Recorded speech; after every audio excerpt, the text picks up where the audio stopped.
అందరికీ నమస్కారం. శ్రీమాత్రే నమః. ఆగమ శాస్త్రాల్లో వివాహం అంటే ఏమిటి? మీకు ముఖ్యంగా చాలామంది డౌట్లు ఇవన్నీ ఈ యొక్క వీడియోతో తీరిపోతాయి. ఎందుకంటే చాలామంది డౌట్ ఏంటంటే ఒకసారి రిజిస్టర్ మ్యారేజ్ అంటారు, ఒకసారి ఎందుకంటే మన దగ్గర ఎన్నో రకాలు ఉంటాయి.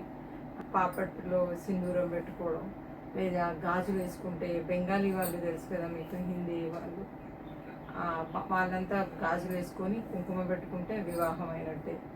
వాళ్ళ కొందరి సాంప్రదాయాల్లో కొన్ని రకాలు ఉంటాయి. నేను వాటి గురించి చెప్తాను. అవన్నీ కూడా చెందుతాయా అంటే చెందుతాయి. అది ఎలా మన వాళ్ళు చెప్పారు దాని గురించి చెప్తున్నాం. వివాహం అంటే కేవలం తాళి కట్టడమే కాదు, కేవలం కుంకుమ పెట్టడమే కాదు, కేవలం ఒక ఆచారం కాదు. వివాహం అంటే ఇద్దరు మనుషులు జీవితాన్ని కలిసి నడిపించాలని చేసే పవిత్రమైన సంకల్పం. భారతదేశంలో వివాహ పద్ధతులు అనేకం. కొన్ని ప్రాంతాలలో తాళి ప్రధానంగా ఉంటుంది, కొన్ని ప్రాంతాలలో సింధూరం ప్రధానంగా ఉంటుంది, కొన్ని ప్రాంతాలలో మెట్టెలు గాజులు ప్రధానంగా ఉంటాయి, కొన్ని ప్రాంతాలలో సప్తపది ప్రధానంగా ఉంటుంది, కొన్ని ప్రాంతాలలో అగ్నిని సాక్షిగా ఉంచుతారు, కొన్ని ప్రాంతాలలో గ్రామ దేవతలు సాక్షిగా ఉంచుతారు.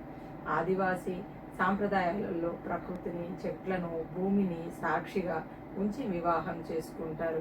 కేరళలో కొన్ని సాంప్రదాయాలు తాళి కట్టే విధానం మన ప్రాంతానికి భిన్నంగా ఉంటుంది. తమిళనాడు సాంప్రదాయంలో కొన్ని ప్రత్యేకమైన ఆచారాలు ఉంటాయి. వైష్ణవ, శైవ, శాక్త, సౌర, గణపత్య, కౌమార సాంప్రదాయాల్లో కూడా చిన్న భేదాలు కనిపిస్తాయి. కానీ ఒక్క విషయం మాత్రం మారదు. ఇద్దరు ఒకరినొకరు అంగీకరించడం, ఇద్దరు ఒకరి బాధ్యతను మరొకరు స్వీకరించడం, ఇద్దరు కలిస్తేనే కుటుంబం అని నిర్ణయించబడుతుంది. అదే వివాహం యొక్క అసలు అర్థం. సుఖంలో కలిసి ఉండడం అందరికీ సులభమే, కానీ కష్టంలో పక్కన నిలబడడం చాలా గొప్పది.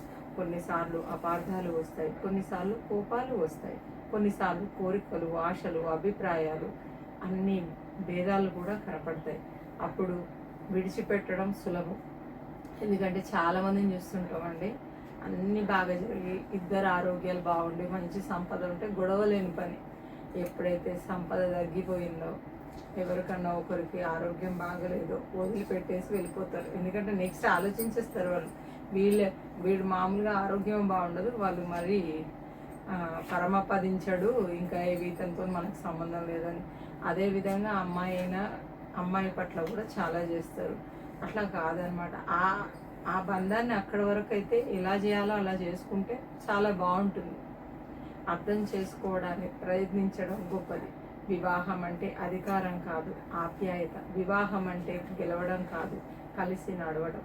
వివాహం అంటే బంధించడం కాదు, బాధ్యతను స్వీకరించడం.